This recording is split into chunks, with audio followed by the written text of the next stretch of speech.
Good morning everyone. आज के इस एडिटोरियल में चर्चा होने वाली है जीएसटी काउंसिल की बैठक हुई है उसके बारे में। इससे पहले बैठक में क्या निर्णय लिया गया हम लोग चर्चा करें। ये जानना ज़रूरी है कि जीएसटी आखिर है क्या और इसको लेकर के अक्सर राज्य सरकार और केंद्र सरकार के बीच में टकराव की स्थिति क्यों रहती है। जैसा कि आपको मालूम होगा कि पहले हमारे देश में कई तरह के टैक्सेस थे। उन टैक्सेस को हटा करके एक यूनिफॉर्म टैक्स लाया गया जिसको बोला जाता है goods and services tax. Goods and services tax जिसको आप शॉर्ट में जीएसटी के नाम से जानते हैं। इसकी शुरुआत 1 जुलाई 2017 से हुई। माननीय प्रधानमंत्री ने इसे लॉन्च किया था और इसके बारे में फिर से हम लोग बात इसलिए कर रहे हैं क्योंकि रिसेंटली इसको लेकर के कयास लगाए जा रहे थे कि देश में बढ़ते महंगाई को रोकने के लिए कई ऐसे निर्णय लिए जाएंगे जिससे जो यहाँ के उपभोक्ता हैं, कंज्यूमर हैं, उनको कुछ राहत मिलेगी। राहत मिली है या नहीं मिली है इसकी चर्चा हम लोग इसमें करेंगे। साथ ही लेखक ने एक सुझाव दिया है कि इस प्रॉब्लम को यानी ऐसे प्रॉब्लम को एड्रेस करने के लिए सेंटर और राज्य की जो सरकारें हैं दोनों को बैठ करके अच्छी तरह से बात करनी चाहिए, उस पर विचार करना चाहिए, मंथन करना चाहिए कि कैसे वे अपने कंज्यूमर्स को, अपने जो नागरिक हैं उनको फ़ायदा पहुंचा सकते हैं। तो आइए देखते हैं आज का टाइटल क्या है। You can see here the title is A Time to Introspect। A time मतलब समय आ गया है किस चीज़ का, इंट्रोस्पेक्ट करने का। इंट्रोस्पेक्शन जानते हो आप। इंट्रोस्पेक्ट का मतलब होता है आत्म मंथन करना, आत्म विचार करना, यानी खुद से सोचने का समय आ गया। किस बात को लेकर के, on centre state dialogue. Dialogue मतलब बातचीत होती है। किस मुद्दे को लेकर के बातचीत थी, जीएसटी को लेकर के। एक टॉपिक में हम लोग केंद्र और राज्य के बीच में जो बातचीत है जीएसटी को लेकर के उसके बारे में चर्चा करेंगे। ये ऊपर में मेंशन कर दिया गया है। आइए आगे देखते हैं। मोर सेंटर स्टेट डेलिब्रेशंस। डेलिब्रेशंस का मतलब होता है गहरी बातचीत। नीडेड यानी किसी भी मुद्दे पर अगर आप गंभीर रूप से बातचीत करते हो दैट इज़ कॉल्ड डेलिब्रेशंस। यानी ज़्यादा सेंटर और राज्य के बीच में डेलिब्रेशन की ज़रूरत है। With GST regime at a crucial turning point, क्योंकि जो रिजीम है यानी जो जीएसटी का जो दायरा है at a crucial turning point, एक महत्वपूर्ण टर्निंग पॉइंट पे आया हुआ है। At its first physical meeting during the pandemic The GST Council approved a flurry of changes। अपने पहले फिजिकल का मतलब होता है शारीरिक रूप से प्रेजेंट होने वाले मीटिंग। पहले जो मीटिंग्स हो रहे थे पैंडेमिक में वो वर्चुअल मीटिंग्स हो रहे थे जिसमें फिजिकली प्रेजेंट होकर के नहीं मीटिंग हो रही थी। लेकिन पहली बार पैंडेमिक के काल में फिजिकल मीटिंग हुई है, यानी सामने से बातचीत हुई है बैठ करके। और इस मीटिंग में जीएसटी काउंसिल ने अप्रूव किया है। मतलब क्या, उसको उस पर निर्णय लिया है। अ फ्लरी ऑफ चेंजेस यानी कहना ये चाह रहा है कि पहली फिजिकल मीटिंग में जीएसटी काउंसिल ने चेंजेस जो हैं, बदलावों की क्या लगा दी, झड़ी लगा दी। तो फ्लरी वर्ड का मतलब होता है झड़ी। अ नंबर ऑफ बदलाव किए यानी कई बदलाव किए, उसको मंजूरी दी। अप्रूव का मतलब क्या होता है, मंजूरी देना। यानी पहले मीटिंग में जीएसटी काउंसिल ने कई चेंजेस, कई बदलावों की मंजूरी दे दी। फ्लरी का मतलब फ्लरी का मतलब हो गया झड़ी लगा देना, यानी जो बदलाव है उसकी झड़ी लगा दी। उसमें क्या क्या है देखते हैं। पहली बात इसमें कही गई कंसेशनल टैक्स, यानी टैक्स के जो रेट्स हैं उसमें छूट की बात है, कंसेशन देना। On vital COVID-19 equipments such as oxygen concentrators will lapse on September 30। कहा कि COVID-19 से रिलेटेड जो इक्विपमेंट है जैसे कि ऑक्सीजन कॉन्सेंट्रेटर्स हो गया, इसकी जो टैक्स की बात करें जा रही है, यानी इसको कॉन्सेशन की बात कही जा रही है, जो छूट की बात करी जा रही है, ये सितंबर 30 को समाप्त हो जाएगा। While the lower rates on medicines were extended till December, और जो मेडिसिन पे जो रेट्स होंगे वो कम होंगे, जो लोअर होंगे वो अभी भी है अभी, और इसको बढ़ा करके कब तक कर दिया गया है, दिसंबर तक। यानी समझिए कि पहली जो बदलाव की बात है, तो जो टैक्स अभी कोविड-19 के काल में जो भी कोविड-19 से रिलेटेड इक्विपमेंट्स थे उस पे सरकार के तरफ से टैक्स में कट किया गया था, मतलब कमी की गई थी। जैसे कि जो ऑक्सीजन कॉन्सेंट्रेटर्स हैं उस पे सितंबर 30 तक ही वो टैक्स में जो कमी की गई थी वो लागू रहेगा, 30 के बाद फिर बढ़ा दिया जाएगा। वहीं अगर कोई मेडिसिन की बात करें तो इसको विस्तारित करके दिसंबर तक कर दिया गया है। दिसंबर तक इसमें कॉन्सेशन आपको टैक्स रेट्स में मिलेगी। Whatever the pace of vaccination, यानी वैक्सीनेशन मतलब होता है टीकाकरण की गति कुछ भी हो। वैक्सीनेशन मतलब टीकाकरण, तो टीकाकरण की गति कुछ भी हो। There are no signs that virus and its variants would be extinct on New Year's Day। टीकाकरण की रफ्तार चाहे जो भी हो, लेकिन अभी कोई भी ऐसा संकेत, साइन मतलब संकेत होता है, नहीं है कि जो वायरस है और इसका जो वेरिएंट है यानी प्रकार है ये पूरी तरह से ख़त्म हो जाएगा अगले साल के दिनों में। So the council could have taken a more considerate view of pandemic essential. तो लेखक कह रहे हैं कि जो काउंसिल है उस पर और थोड़ा सा उदारता दिखाना चाहिए था और उसको कंसिडरेशन में लेना चाहिए था।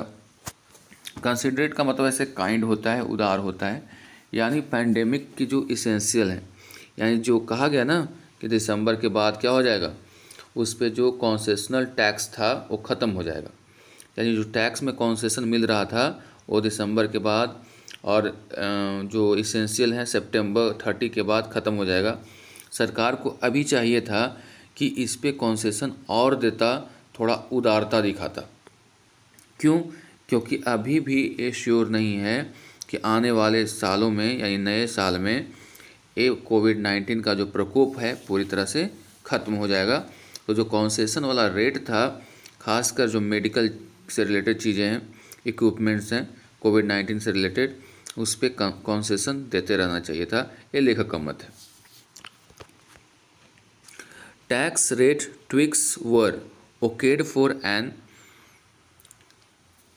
eclectic range of sectors with long pending course correction on inverted duty structures plaguing several items। Rate tweaks का मतलब क्या होता है? ट्विक्स का मतलब होता है अचानक खींचना, पुल करना, सुधार कह सकते हो। वर ओकेट, वो ओके था। ऑन इक्लेक्टिक रेंज, एक खास रेंज तक, ऑफ सेक्टर्स, जो कि लंबे समय से पेंडिंग था, इसमें करेक्शन करना। कोर्स करेक्शन का मतलब होता है एक समय के साथ करेक्शन करना। On inverted duty structures plaguing several items. Plaguing word का मतलब समझिए नाक में दम कर देना, परेशान कर देना।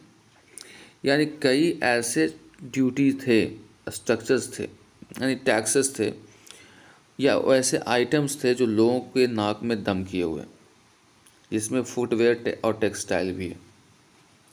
यानी कहना ये चाह रहा है कि एक समय से इसमें क्या करना चाहिए था, इसमें करेक्शन लाने की ज़रूरत थी, क्योंकि कई ऐसी वस्तुएं हैं जो हमें परेशान कर रही हैं, प्लेइंग कर रही हैं, जिसमें से फुटवेयर भी है और टेक्सटाइल भी। द सेम्बलेंस मतलब होता है समरूपता कह सकते हो, या फिर इसके लिए एक वर्ड यूज़ हो सकता है दिखावा करना भी होता है। The semblance of clarity brought in on a much disputed issue.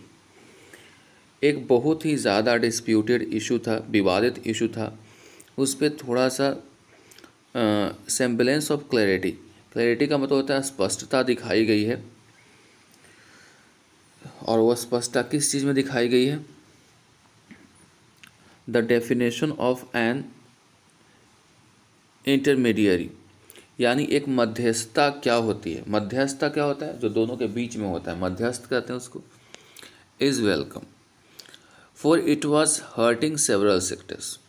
इसमें कहा जा रहा है कि एक जो बहुत ही ज़्यादा डिस्प्यूटेड इशू था इमीडिएटरी को, इंटरमीडियरी को लेकर के, इंटरमीडियरी का मतलब होता है मध्यस्थता को लेकर के, इसको स्वागत करने योग्य है, क्योंकि फोर का मतलब यहाँ पे क्योंकि है। इट वाज हर्टिंग, ये हर्ट कर रहा था सेवरल सेक्टर्स, कई सेक्टर्स को, इंक्लूडिंग आईटी सर्विसेज एक्सपोर्ट्स, खास करके इसमें कौन शामिल है? आईटी, इंफॉर्मेशन टेक्नोलॉजी सर्विसेज जो है वो भी शामिल है। Double taxation on import of leased aircraft goods, यानी जो डबल टैक्सेशन है, दोहरी टैक्स लगाई जा रही थी, किसको लेकर के? On the import of leased airport, यानी जो लीज पे लिया हुआ एयरपोर्ट है वो कंटिन्यू रहेगा। फूड डिलीवरी सर्विसेज प्लेयर्स, वैसे फूड डिलीवरी सर्विसेज प्लेयर्स का मतलब कंपनियां या फिर संस्था, shall be made liable to collect remit taxes instead of the restaurants पहले टैक्स लगाते थे, अब एक काम किसको दे दिया गया है?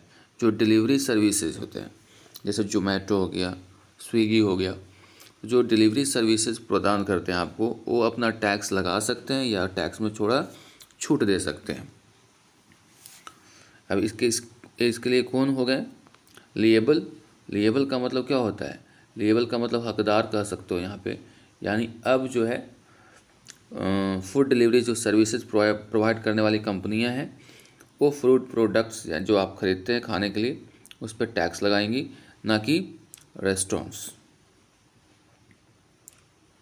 आइए आगे देखें।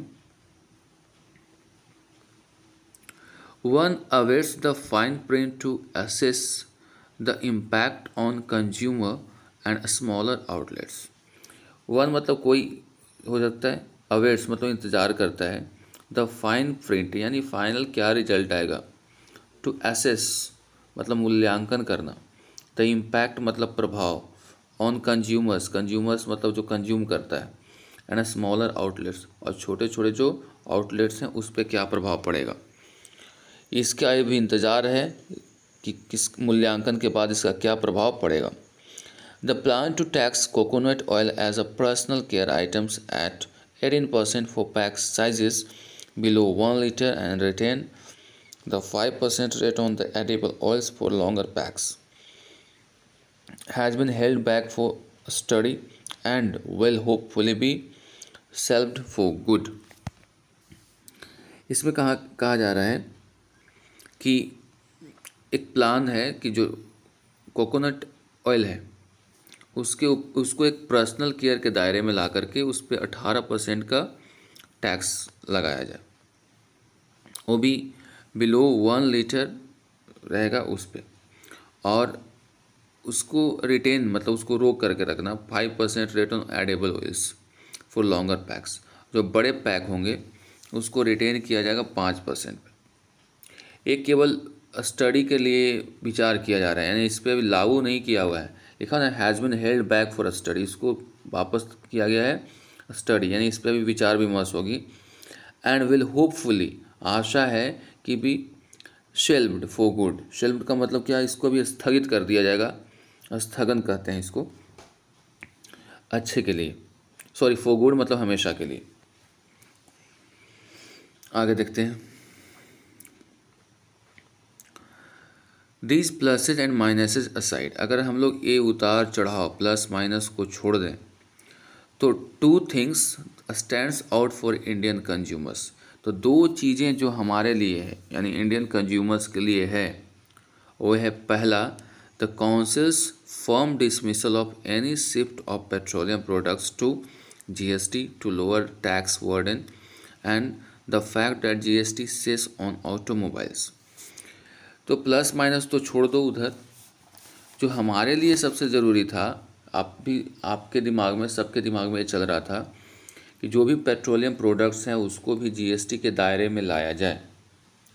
लेकिन इसमें क्या कहा गया कि द काउंसिल्स फर्म का मतलब होता है कड़े रूप से, डिसमिसल या डिसमिस कर गया, of any shift of petroleum को शिफ्ट करने से वो डिसमिसल हो गया, मतलब मुकर गया, to GST to lower the tax burden.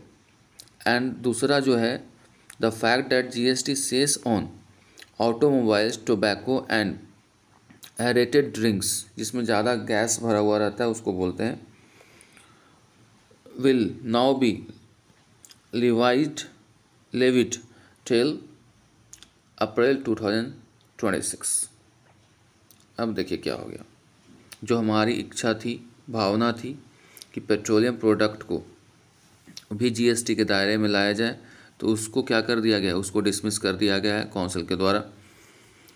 और दूसरा था कि जो सेस लगाया जाता है, टैक्स के ऊपर tax, that is called cess. और सेस किस पे लगते हैं, ऑटोमोबाइल्स पे, टोबैको पे। एरेटेड का मतलब ड्रिंक्स, मतलब जिसमें ज़्यादा हवा भरी हुई रहती है, गैस रहता है, जलवाष्प रहता है, वैसे ड्रिंक्स के ऊपर विल नाउ भी, अब कब तक हो जाएगा इसमें टैक्स लगेगा, सेस वगैरह 2026 तक, नॉट जून। पहले डेट था जून 22, अब बढ़ा करके 26 कर दिया गया।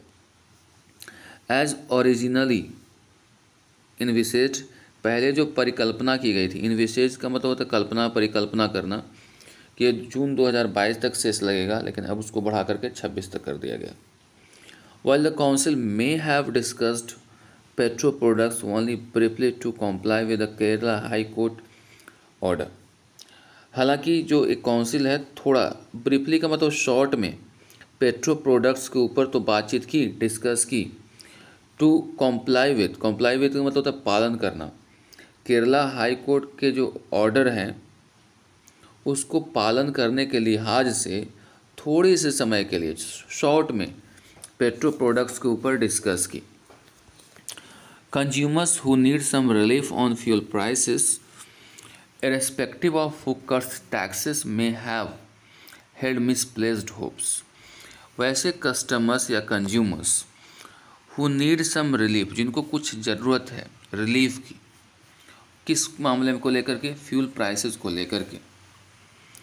अब देखिए ऑर्डर था केरला का कि आप थोड़ा सा पेट्रो प्रोडक्ट्स के बारे में सोचिए उन कस्टमर्स के लिए जिनको रिलीफ की ज़रूरत है, लेकिन उसके विपरीत irrespective of who cuts taxes may have held misplaced hopes, जो उसके विपरीत के टैक्स में कटौती होगी उनकी जो होप है, आशा है, वो मिसप्लेस्ड रह गया, यानी वो सही जगह पे नहीं आ पाया, मतलब हो नहीं पाया। If the government really wants a consumption rebound, अगर सरकार सच में चाहती है कि कंजम्पशन में वृद्धि हो, रिबाउंड करे, उछाल आए, that may reignite private investment, तो इसको क्या फिर से रीइग्नाइट करना है। इग्नाइट का मतलब होता है उसको जलाना, तो प्राइवेट इन्वेस्टमेंट को इसमें क्या करना पड़ेगा, शामिल करना पड़ेगा। ऐसे रीइग्नाइट का मतलब होता है इग्नाइट, रीइग्नाइट, फिर से प्रज्वलित करना पड़ेगा, यानी फिर से इसको प्राइवेट इन्वेस्टमेंट को बढ़ावा देना पड़ेगा। The centre and states must begin talks on rationalising fuel taxes, जो सेंटर है और स्टेट है वो तर्क संगत रूप से टैक्सेस को रेशनलाइज कर लें, उसके लिए बातचीत करना चाहिए। यानी कैसे, अभी होता क्या है, रेशनलाइज न होने की वजह से जिसको जो मन करता है वो टैक्स इम्पोज कर देता है। अभी सेंट्रल गवर्नमेंट, उससे ज़्यादा तो राज्य सरकारें लगा देती है। तो ऐसे स्थिति में दोनों को रैशनल, तार्किक रूप से जो फ्यूल के टैक्सेस को रखने चाहिए। The finance minister has often expressed the worry, जो फाइनेंस मिनिस्टर हैं निर्मला सीतारमन, वो हमेशा चिंता जाहिर करते हैं। What if we cut taxes and states do not क्या होगा अगर हम लोग यानी सेंट्रल गवर्नमेंट टैक्स को कट करती है लेकिन स्टेट जो गवर्नमेंट है वो नहीं करती है, तो इससे क्या फ़ायदा होगा? परहैप्स शायद अ compact could be arrived at, यानी शायद दोनों में बातचीत करके एक पर्टिकुलर मुद्दे पर आया जा सकता है। So both give up a little revenue to spur spending, ताकि दोनों थोड़ा सा अपना रेवेन्यू का त्याग कर देंगे, है ना, राजस्व को त्याग करेंगे, किस लिए? टू स्पर स्पेंडिंग, स्पेंडिंग को बढ़ावा देने के लिए। A similar dialogue is needed for an honest review of the GST regime's progress and the way ahead. और इसी तरह की बातचीत आगे भी जारी रखनी चाहिए कि इसकी ज़रूरत है कि आप ऑनेस्टली रिव्यू करें जीएसटी को और इसके प्रोग्रेस के बारे में आने वाले समय में।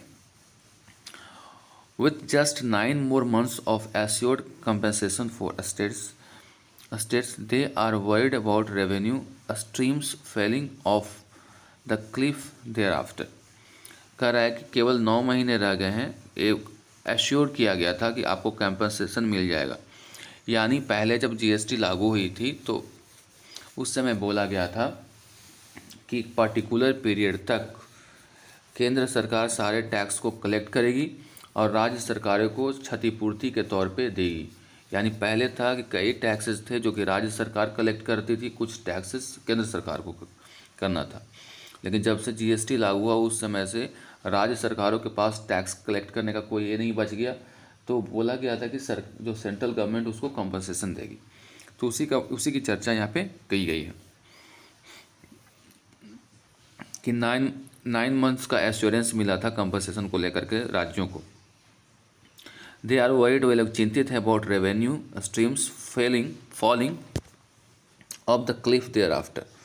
क्लिफ का मतलब होता है जो चट्टान होता है, ऊपरी चट्टान है, उसके बाद जो रेवेन्यू में जो उसको दिक्कत हो रही है उसको लेकर के वो चिंतित है, यानी उसको अभी सही से नहीं मिल रहा है। Their pleas for an extension in the compensation period have made with a stern difference and the argument that GST revenue are below expectations. उनका जो दलील था कि जीएसटी के कंपनसेशन को लेकर के जो एक्सटेंशन का जो दलील था यानी उसको बढ़ा दिया गया है, made with a stern difference, उसको कई तरह के अंतर देखने को मिले हैं, एंड आर्ग्यूमेंट दैट इसको लेकर के जो आर्ग्यूमेंट हो रहा है कि जो जीएसटी का रेवेन्यू है आर बिलो एक्सपेक्टेशंस, इस बार बहुत ही एक्सपेक्टेशन जितना आशा की गई थी उससे कम है, यानी राजस्व का घाटा हुआ है, ऐसा कहा जा रहा है। 2 ministerial groups have been tasked to augment revenues using technology and rate rationalizations. 2 सदस्यीय एक मिनिस्ट्रियल ग्रुप को इसमें अपॉइंट किया गया है और उनको टास्क दिया गया है कि आप रेवेन्यू से रिलेटेड या टेक्नोलॉजी से रिलेटेड जो मुद्दे हैं उसको क्या करें, ऑगमेंट करें, उस पर वर्क करें और रेट को रेशनलाइज करने का प्रयास करें। एक काम 2 मिनिस्ट्रियल ग्रुप को दिया गया है। The centre need not wait for their reports to hold a special council meeting. Centre को इंतज़ार करने की ज़रूरत नहीं है इनके रिपोर्ट्स की, जो मिनिस्ट्रियल ग्रुप्स बने ना, इनके रिपोर्ट्स की इंतज़ार नहीं करनी चाहिए, करने की ज़रूरत है। मीटिंग तो आप राज्य सरकारों के साथ डिस्कस करने के लिए कर सकते हैं और कंपनसेशन से रिलेटेड जो यानी जो क्षतिपूर्ति से रिलेटेड जो कंसर्न्स हैं उसको आप एड्रेस कर सकते हैं। जैसा कि प्रॉमिस किया गया था वैसा आपको कर देना चाहिए था। यानी अब आप इस बात को लेकर के इंतज़ार ना करें कि जब जो मिनिस्ट्रियल ग्रुप का जो टास्क दिया गया है जब वो रिपोर्ट सौंपेंगे तब बातचीत होगी। वो तो ऐसे भी आप कर सकते हैं, राज्यों के साथ बैठ करके बातचीत कर सकते हैं और कंपनसेशन से रिलेटेड जो उनका कंसर्न है, चिंता है, उसको आप ख़त्म कर सकते हैं। एट दिस जंक्चर, इस मोड़ पे, इस स्थिति में, the council should be a forum for empathetic